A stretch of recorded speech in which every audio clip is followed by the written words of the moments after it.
कलथिया की वाइफ ने एक टेररिस्ट को पहचान लिया है। उन्होंने कहा कि यही वो टेररिस्ट था जिसने मेरे हस्बैंड के माथे पर गोली मारी थी। 4 में से दाईं ओर से दूसरे टेररिस्ट ने गोली मारी थी। सूरत गुजरात के रहने वाले शैलेश कलथिया थे। उन्होंने उस तस्वीर में दाईं ओर से दूसरे टेररिस्ट को आइडेंटिफाई किया है और कहा है कि इसी ने मेरे हस्बैंड को कत्ल किया था मेरी आंखों के सामने। ऐसे कई वाकयात हुए, एक नहीं कई औरतों ने वहां पर ये बात और लेडीज ने ये बात बताई है, महिलाओं स्त्रियों ने ये बात बोली है कि जब उन्होंने कहा कि हमें भी गोली मार दो, तब उन्होंने कहा कि नहीं, तुम्हें नहीं मारेंगे, तुम इस कहानी को आगे जाके बताओगी। और हस्बैंड को गोली मारने वाले को पहचाना है इस महिला ने। ये 4 की तस्वीर जो सामने आई है, इन 4 में से 3 पाकिस्तानी बताए जाते हैं और एक शोपियां का रहने वाला बताया जाता है।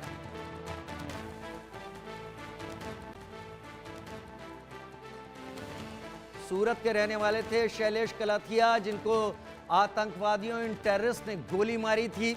4 में से दाईं ओर से दूसरे टेररिस्ट ने, आपको तस्वीर दिख रही होगी, इसको ही पहचाना है वाइफ ने, क्योंकि इसी को उन्होंने कहा मैंने देखा था जब इसने मेरे हस्बैंड को मेरे सामने गोली मारी थी।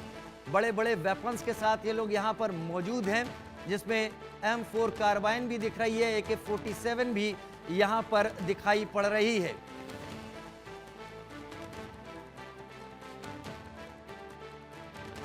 सूरत के रहने वाले थे शैलेश कलथिया। डॉक्टर मीर सादात मेरे साथ लगातार इस वक्त जुड़े हुए हैं। Group captain retired DK Pande मेरे साथ जुड़े हुए हैं। डॉक्टर मीर सादात, 30 सेकंड में अपनी बात पूरी कर दीजिए। जी, और सबसे आखिर में मैं ये कहना चाहूंगा कि UK के गार्डियन अखबार ने भी इंडिया के बारे में ये रिपोर्ट की थी कि वो 20 से ज्यादा पाकिस्तान में लोगों के किलिंग में इन्वॉल्व हैं। ये सारे मैं आपको वो बातें बता रहा हूँ जो हमारी मीडिया पे नहीं है, ये इंटरनेशनल मीडिया पर है। ठीक है, मैंने और आपको हमारी मीडिया पे हाँ जी हाँ, बोले।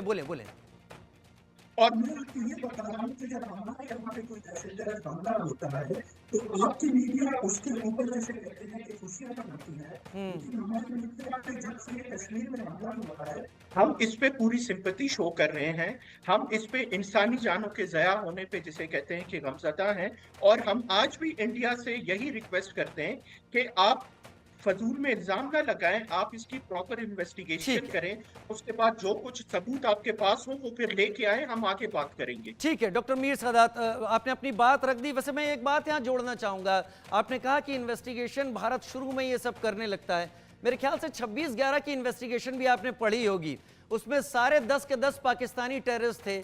एक जिंदा पकड़ा गया जिसने सारी चीजें खोल दी, और वो तो पाकिस्तानी मीडिया का भला हो कि उसने अजमल आमिर कसाब की पहचान, पाकिस्तानी होने की चीजें वो सब निकाली। बड़ा सिलसिलेवार वो चीजें हैं सारी की सारी। हाफिज सईद वहां पर क्या कर रहा है ये भी बड़ी बात है। खैर, मैं आपकी बातों से इनकार इसलिए नहीं करना चाहता कि मैं चाहता हूं कि मेरे जो देखने वाले हैं वो आपके वर्जन को भी पूरी तरीके से समझें और पूरी तरीके से सामने रखें।